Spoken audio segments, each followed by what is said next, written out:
pedir otra vez de pie. Los que puedan ponerse de pie, por favor, y busquen el Evangelio de Marcos, capítulo 11 del Evangelio de Marcos.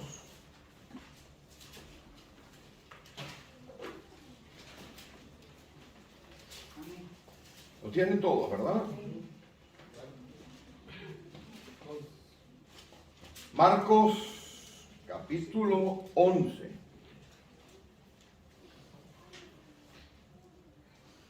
Leeremos el versículo 1 al 11. Evangelio de Marcos, capítulo 11, del 1 al 11. Dice así la Escritura. Cuando se acercaban a Jerusalén, junto a Betfagé y a Betania, frente al monte de los olivos, Jesús envió 2 de sus discípulos y les dijo: id a la aldea que está enfrente de vosotros, y luego que entréis en ella hallaréis un pollino atado en el cual ningún hombre ha montado. Desatadlo y traedlo. Y si alguien os dijere: ¿por qué hacéis esto? Decid que el Señor lo necesita y que luego lo devolverá. Fueron y hallaron el pollino atado afuera a la puerta en el recodo del camino y lo desataron. Y uno de los que estaban allí les dijeron: ¿qué hacéis desatando el pollino? Ellos entonces les dijeron como Jesús había mandado, y los dejaron. Y trajeron el pollino a Jesús y echaron sobre él sus mantos y se sentó sobre él. También muchos tendían sus mantos por el camino y otros cortaban ramas de los árboles y las tendían por el camino. Y los que iban delante y los que venían detrás daban voces diciendo: Hosana, bendito el que viene en el nombre del Señor. Bendito el reino de nuestro padre David que viene. Hosana en las alturas.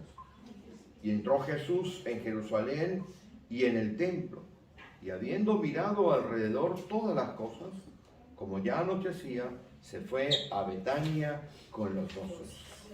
Vamos a orar un segundo, mis hermanos.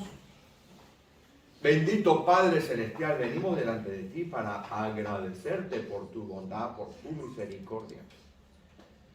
Y porque aquel famoso aposento alto del cual hablábamos el día del bautizo la semana pasada, ese lugar que estaba cerca del templo, probablemente era la casa de Juan Marcos. Y no sabemos por qué, o se interpreta por una razón muy sencilla. Porque cuando Pedro sale de la cárcel milagrosamente por allá, en Hechos de los Apóstoles, capítulo 12, ¿se acuerdan que sale de la cárcel, se abren las puertas de una manera milagrosa y va a una casa donde estaban todos orando? Abren la puerta y no se creen que es Pedro. Bueno, posiblemente esa sea la casa de Juan Marcos. Juan Marcos, ese es el nombre.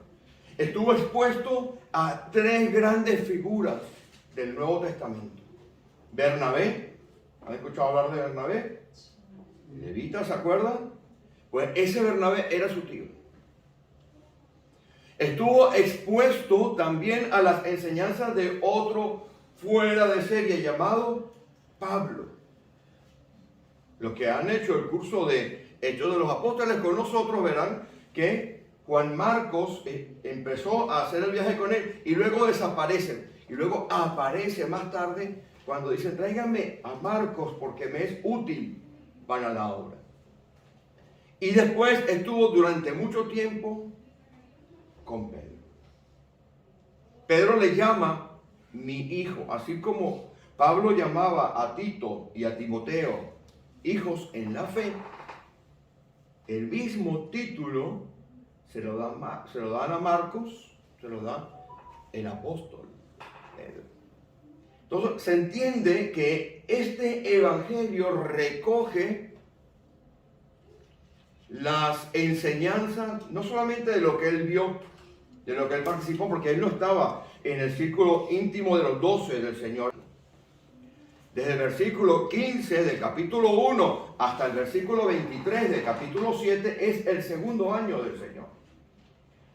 Pero del versículo 25 del capítulo 7 hasta el último capítulo, solamente hay 8 días de la vida del Señor. Es decir, dedica un porcentaje muy alto de este evangelio para hablar de lo que en esta fecha se llama la Semana Santa. Por cierto, he de decir que el Domingo de Ramos, ese que recordamos todos, ¿quién nos recuerda que sus abuelos o sus abuelas el domingo por la mañana, cuando usted se libraba de la primera procesión de Semana Santa? La primera procesión de Semana Santa se hace los domingos, ¿verdad? Y usted se libraba de eso y se quedaba en la casa, llegaba su abuela con una ramita que colocaba, o por lo menos en mi casa, pasa detrás de la puerta hasta el año que viene. El Domingo de Ramos está basado en esto, pero probablemente no fue un domingo. Probablemente el Domingo de Ramos, que conocemos como Domingo de Ramos, haya acontecido entre lunes y martes. Y comentaba ayer con mi esposa que una de las grandes dificultades que tienen los predicadores son estas fechas como el Domingo de Ramos, el Viernes Santo, el Sábado Santo y el Domingo de Resurrección, amén, de Navidad. Son fechas en las cuales uno se tiene que enfrentar a textos que usted ha visto en la televisión. ¿Quién no? Yo esperaba de pequeño.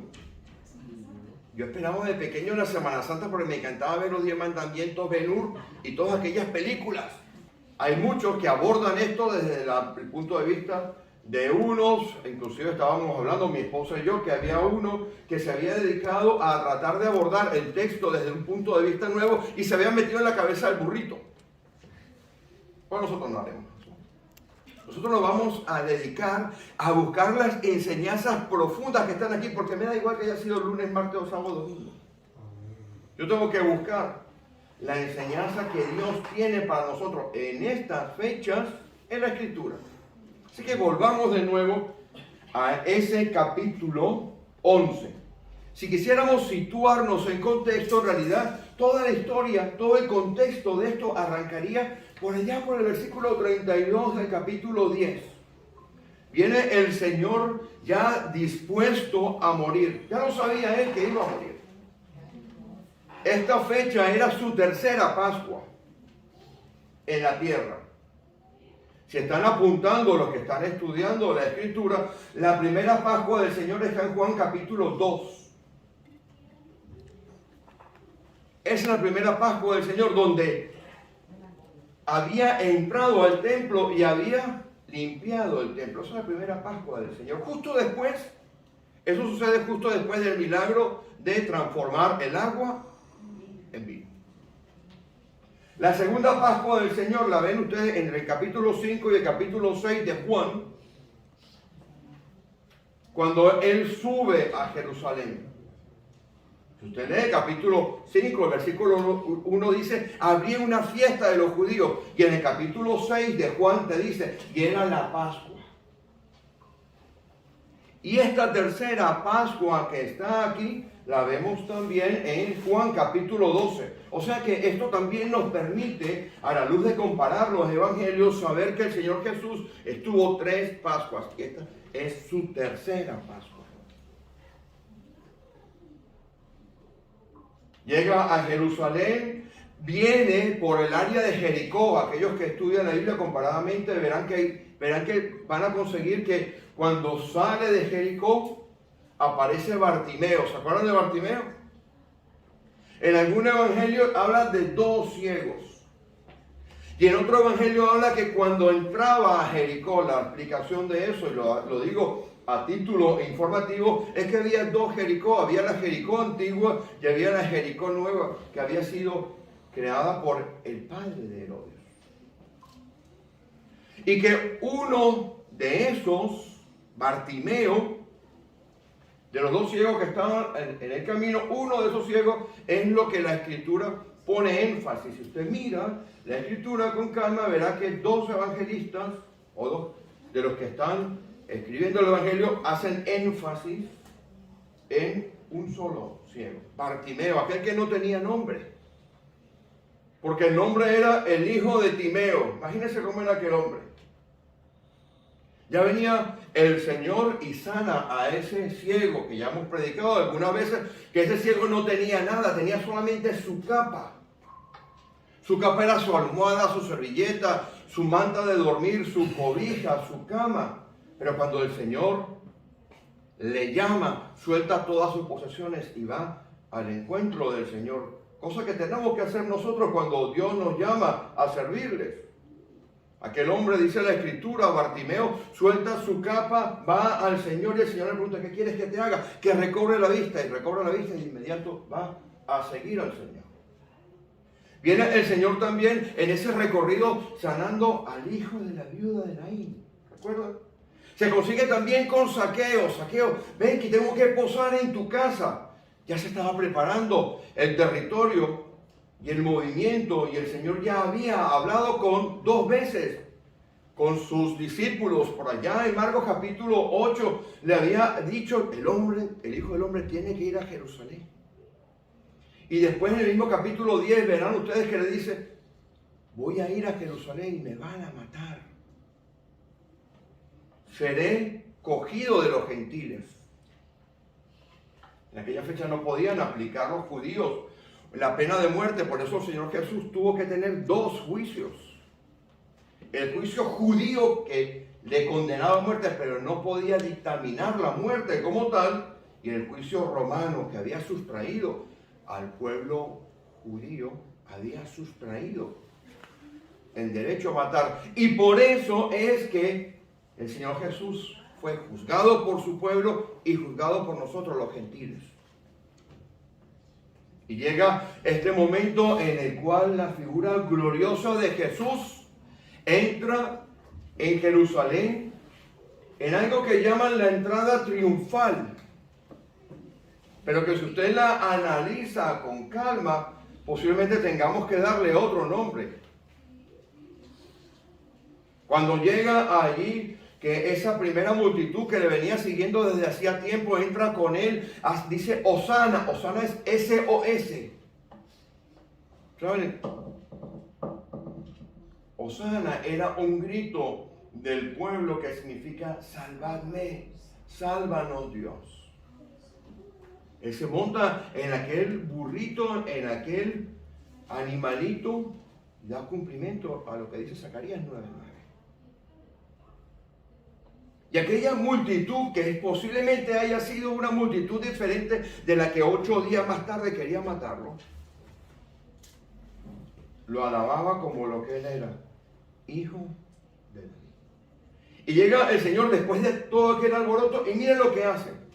Vayan conmigo al versículo 11 del capítulo 11. Entra en Jerusalén. Entra en Jerusalén, se baja del burrito, se mete en el templo y hace esta operación.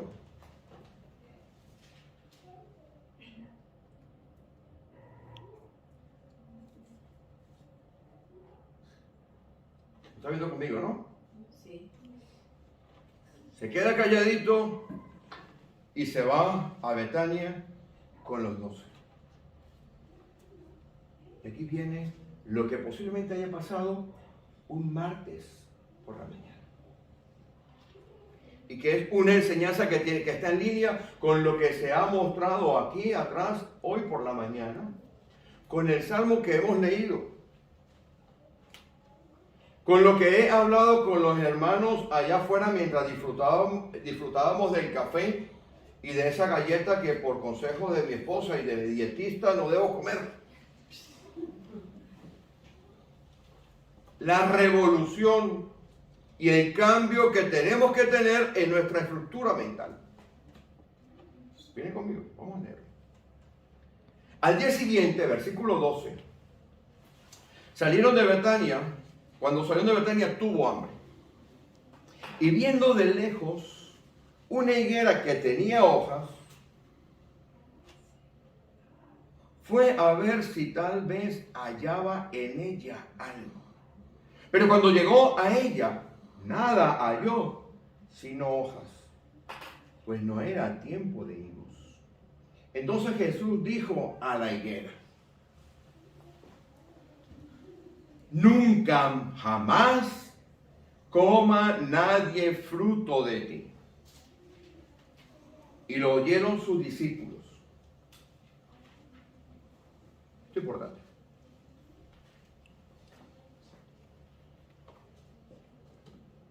Hay muchas congregaciones. Muchísimas congregaciones. Muchas en todas las denominaciones. Que son como esta higuera. Cuando el Señor va a buscar fruto. Hay muchas vidas que son, como he predicado en alguna otra oportunidad, una higuera fake. ¿Saben lo que es fake news? ¿No? Ahora con esto de inteligencia artificial, inventan cualquier cosa. Pues mire, esta era una higuera de inteligencia artificial. Porque ¿usted qué cree? ¿Usted cree que el Señor no sabía que no había frutos? El Señor puede llegar a su vida en cualquier momento, porque Él es Señor y soberano, a pedir frutos. Y usted tiene que tener los frutos. Por ende, usted tiene que trabajar desde el día 1 de su conversión en producir frutos. Porque el Señor puede venir a solicitar frutos. ¿Cuántas congregaciones hemos conocido?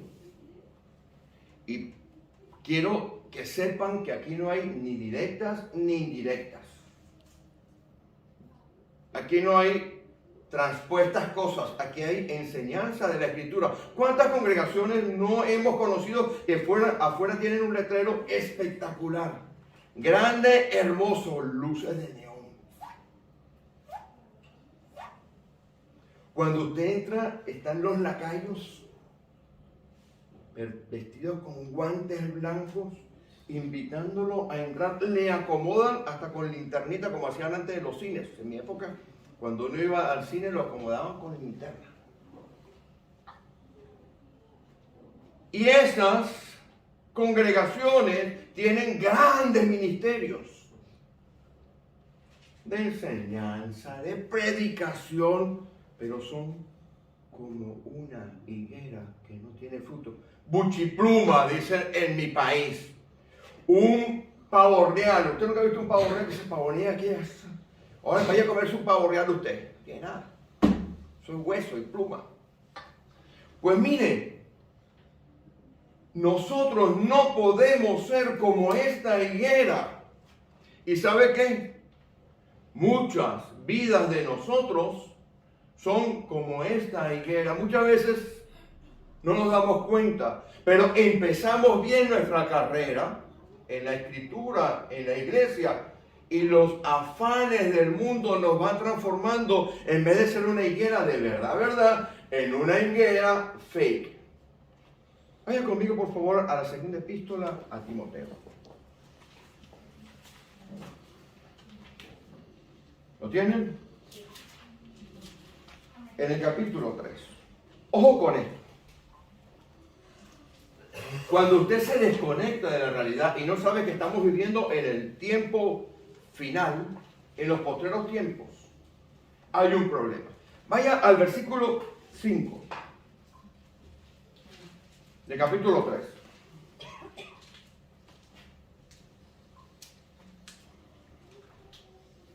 ¿Qué dice?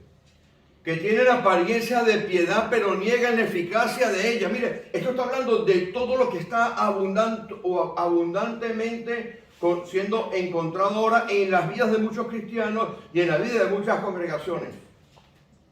Porque hay cosas que tienen apariencia de piedad.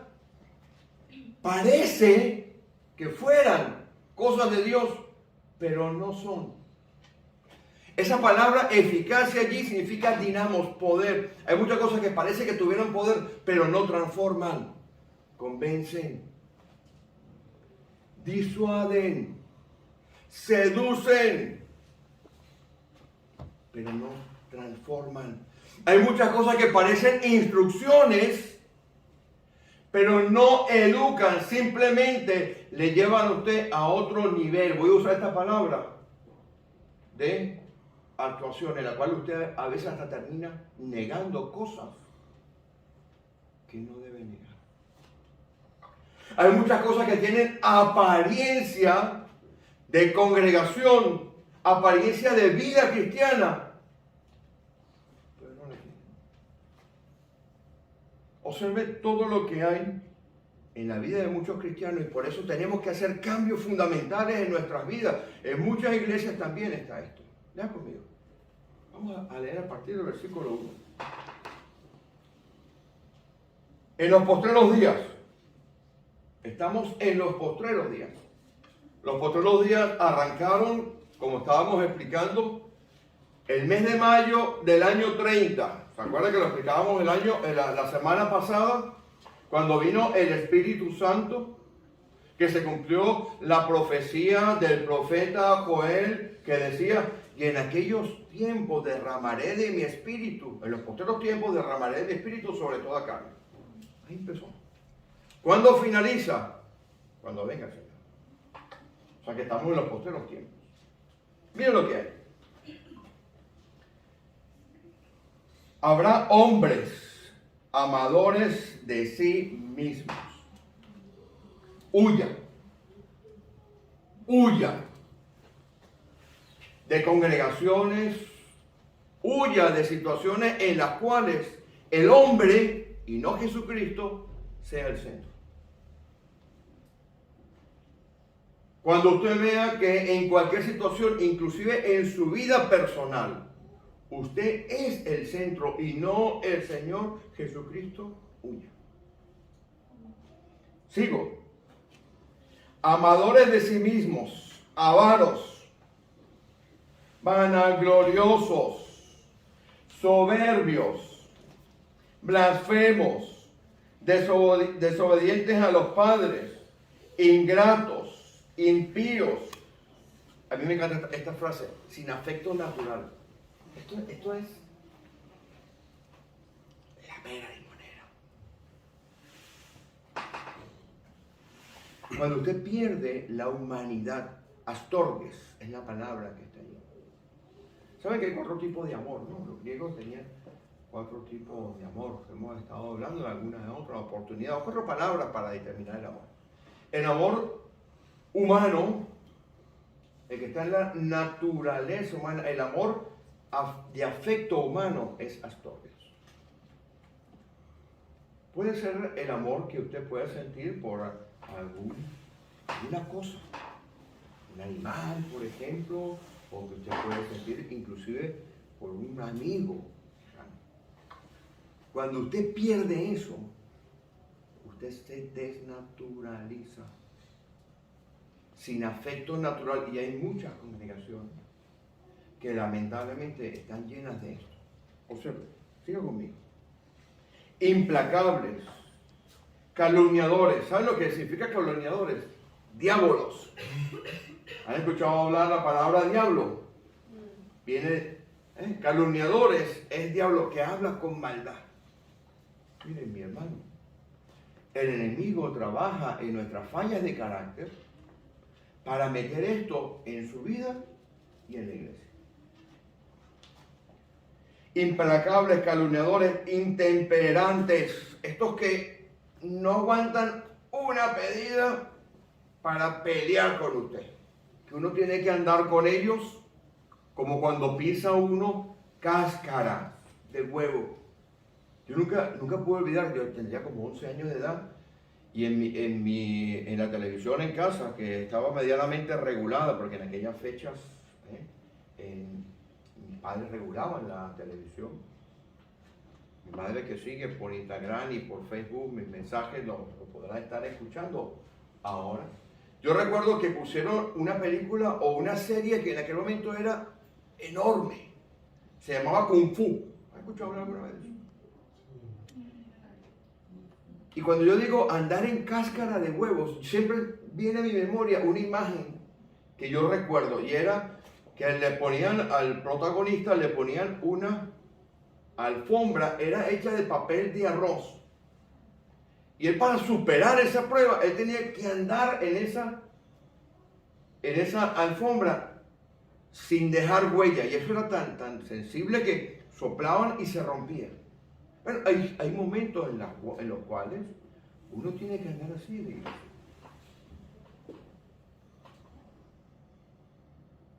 Nosotros no podemos construir una iglesia fake.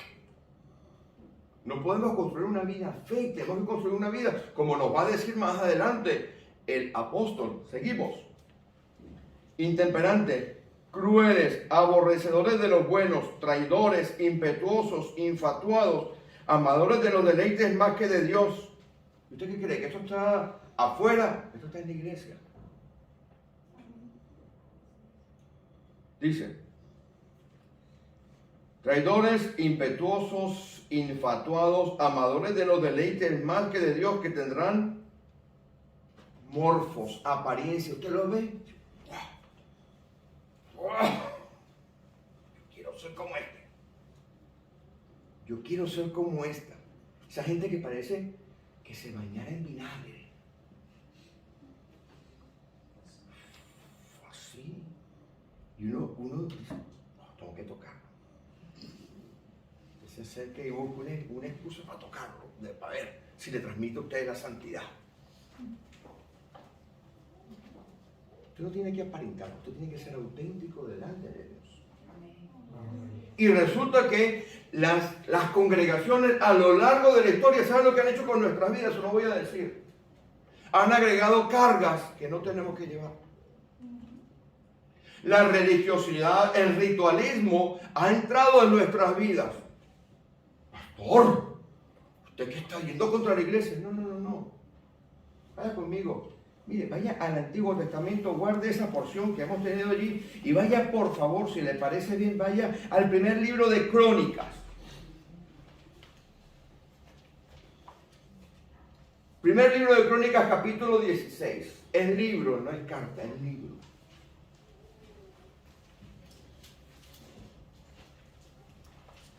Crónicas 16. 16 de Crónicas.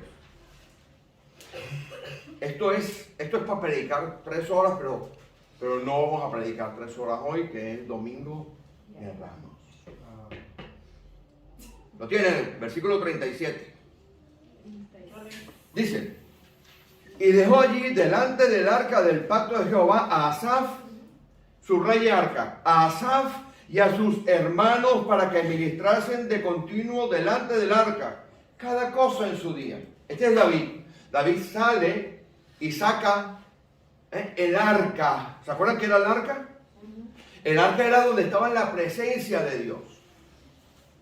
Donde habían 2 querubines que cada uno de ellos se miraba, y en el medio estaba el Shekinah de El Shaddai. El Shaddai es el Dios omnipotente.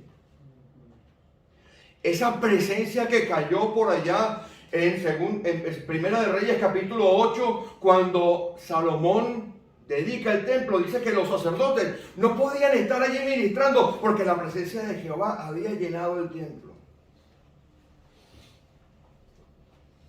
Este hombre David saca el arca y se la lleva a Jerusalén. Hay un cántico por allí que dice que David danzaba delante del arca. ¿Lo han escuchado, no? En ese momento él daba un paso y danzaba, daba un paso y danzaba, daba un paso y danzaba, y llevó el arca. Y en el arca estaba la presencia de Dios. ¿Y sabe a quién deja? Lea conmigo, a Asaf. ¿Sabe quién era Asaf? El salmista. Salmo 50, y del 72 al 82 lo escribió Asaf, el salmista. Busque un salmo cualquiera, ¿verdad? Dice, usted no me dijo que dice Salmo de Asaf. ¿Y esto qué es? Pues este aquí. 12 salmos escribió, y en el 73 está una oración de él. Y allí donde estaba la presencia de Dios, deja a los salmistas, a los que alaban, a los que reconocen la grandeza de Dios, a los que van delante del templo y dicen: Señor, tú eres grande, tú eres omnipotente, tú eres perfecto, nosotros no somos nada. Lea los salmos al lado de ti. Pero miren lo que pasa. Del otro lado de allá, miren lo que deja. Vaya conmigo y siga. El versículo 38. Y a Obed-Edom y a sus 68 hermanos, y a Obed-Edom, hijo de Jedutún, y a Osa como porteros. Asimismo, versículo 39, al sacerdote Sadoc y a los sacerdotes sus hermanos delante del tabernáculo de Jehová en el lugar alto que estaba en Gabaón. Este Sadoc es el de los saduceos, el que después, de la línea de él, es que terminan en el templo de Jerusalén. En estas fechas, ¿no?, que se conmemora, son los saduceos los que estaban de sumos sacerdotes. Pero resulta que dejan a Sadoc en una tienda vacía del poder de Dios. ¿Dónde estaba el poder de Dios? En el arca. Lea conmigo. Versículo 39 dice: al sacerdote Sadoc y a los sacerdotes sus hermanos delante del tabernáculo. Eso era una tienda de campaña donde el poder de Dios no estaba dentro, no estaba en la presencia de Dios. Y mire, versículo 40, para que sacrificaran y continuamente, mañana y tarde, holocausto a Jehová, en la tarde del holocausto. Ahí no estaba Dios. Igual pasa en las iglesias. La presencia de Dios se ha ido hace mucho tiempo. Pero la fuerza de los ritos, la fuerza de los programas, la fuerza de hacer las cosas para que el pastor no me llame. Es que si no voy el domingo. El lunes por la mañana aparece un mensaje de WhatsApp. Mi querido hermano, mi querida hermana, ¿qué vida llevas? La iglesia actualmente está dividida. Así como estaba en aquella fecha, la presencia de Dios estaba en el arca y los adoradores, los salmistas, estaban ministrando allí, pero no estaba en aquella tienda de campaña. Aquella tienda de campaña estaba hueca, pero había rituales. Había sacrificios mañana y tarde. Cuando van los apóstoles y dicen, Pedro, el bocón, Señor, la higuera que has maldecido, vuelvo otra vez al capítulo 11, yo se lo cuento. La higuera que has maldecido, Señor, se secó desde las raíces. ¿Cuántas veces no va usted a las congregaciones y tantas congregaciones que va y usted ve el rito, ve siempre lo mismo, le van poniendo cargas sobre su vida, no haga esto, no haga esto, no haga esto, no haga esto, y termina usted metido en ese círculo, que podría decir hasta perverso, donde usted no es un cristiano, donde todos sus valores, que tienen apariencia de verdad, no tienen el poder de cambiarle. Usted sigue metido en todos sus pecados, en todas sus situaciones y en todas sus cosas. Porque eso es lo que está pasando ahora. Y eso tenemos que romperlo. Nuestro llamado es a predicar una iglesia en la cual el arca, donde está esa presencia, que luego se va, si usted lee Ezequiel desde el capítulo 1 hasta el capítulo 10, usted va viendo cómo la presencia de Jehová se va escapando, se va yendo del templo, hasta que en el capítulo 10 dice que con los 4 querubines se va la presencia de Dios. Y se va. Porque en aquellas fechas los hombres, eran los primeros capítulos de Ezequiel, leamos la nueva traducción viviente para que es más cómodo leerlo. Eran como estos hombres, avaros, perversos, tenían presencia, parecían que tenían piedad, pero no tenían relación con Dios. Tenemos que romper estos ciclos en nuestras vidas y tenemos que romper estos ciclos en nuestras congregaciones. Finalizamos otra vez con el 2 de Timoteo.